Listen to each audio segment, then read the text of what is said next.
வந்திருக்கும் அவையோருக்கும் என் தமிழ் தொண்டு சபையோருக்கும் என் முன்னுக்கண் வணக்கத்தை தெரிவித்துக் கொள்கின்றேன். நான் இங்கே எதற்காக வந்தேன்? குற்றமா குறையா பகையா பகட்டா இதை கூறவா வந்தேன்? இல்லவே இல்லை. என் வாழ்வு இதை அறவே தவிர்ப்பதை பற்றி தான் கூற வந்தேன். உலகளக்க வாமனருக்கே 3 அடி தேவைப்பட்டது. ஆனால் உலக மக்களின் வாழ்வை வளமாக்க 1.25 அடி தானே தேவைப்பட்டது. என் ஐயன் வள்ளுவனுக்கு. யார் வள்ளுவன்? இவர் கிபி 31ஆம் நூற்றாண்டை சேர்ந்தவர். தேவர், நாய, சென்னா பொதுகள், பொய்யில் புலவர், பெருநாவலர் பல சிறப்பு பெயர்களால் அழைக்கப்படுகிறார். இது மட்டுமல்ல, வள்ளுவனை தன்னை உலகிற்கு தந்த வான்புகழ் கொண்டது தமிழ்நாடு என்றார் பாரதி. வள்ளுவனை பெற்றதால் பெற்றதே புகழ் வையகம் என்றார் பாரதிதாசன். இவ்வளவோ இவரின் சிறப்பிற்கு என்ன காரணம்? திருக்குறள் தான். திருக்குறள் நூல் அல்ல, உலக பொதுமறை. வாழ்வின் அனைத்து அங்கங்களையும் எடுத்து கூறும் ஒரு வழிகாட்டி நூல் ஆகும். இதில் 133 அதிகாரங்களுடையது. ஒவ்வொரு அதிகாரங்களும் 3 பிரிவுகளாக பிரிக்கப்பட்டுள்ளது. அதாவது முப்பால் அறம் 38 மனிதனின் அனைத்து அறங்களையும் சொல்லி போற்றுகிறது.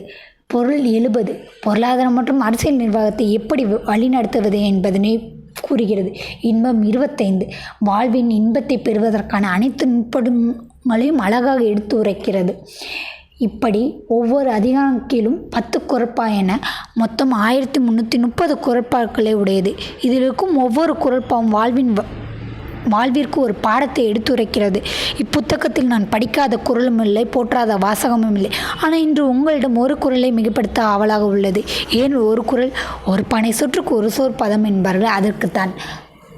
ஒழுக்கம் விருப்பம் தரலாம், ஒழுக்கம் உயிரினும் ஓம்பப்படும்.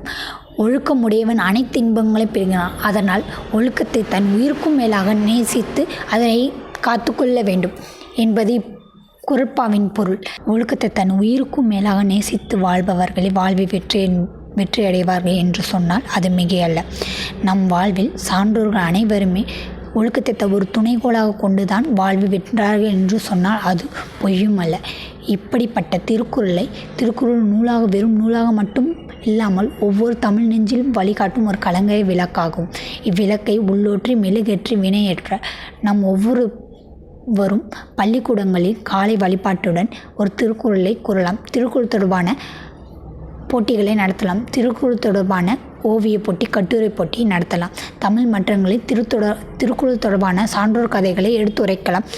சமூக வலைதளங்களில் திருக்குறள் தொடர்பான நகைச்சுவை வழியாக நாடகங்களையும் கதைகளையும் கூறி பரப்பலாம். இப்படி திருமணம், காதுகுத்து, பிறந்தநாள் போன்ற சுப நிகழ்வுகளில் திருக்குறள் புத்தகத்தை பரிசாக அன்பளிக்கலாம். இப்படி வாழ்க்கை எப்படி வாழ வேண்டும் என்பதை எளிய முறையில் விளக்கும் திருக்குறளை நம் அனைவரும் கற்று வாழ்வில் கடைப்பிடித்து நம் கடமையாகும். திருக்குறளை போற்றி அதன் வழி வாழ்வில் நடந்து நம் உலகிற்கு ஒரு நல்ல எடுத்துக்காட்டாக வாழ்வோம். நன்றி, வணக்கம்.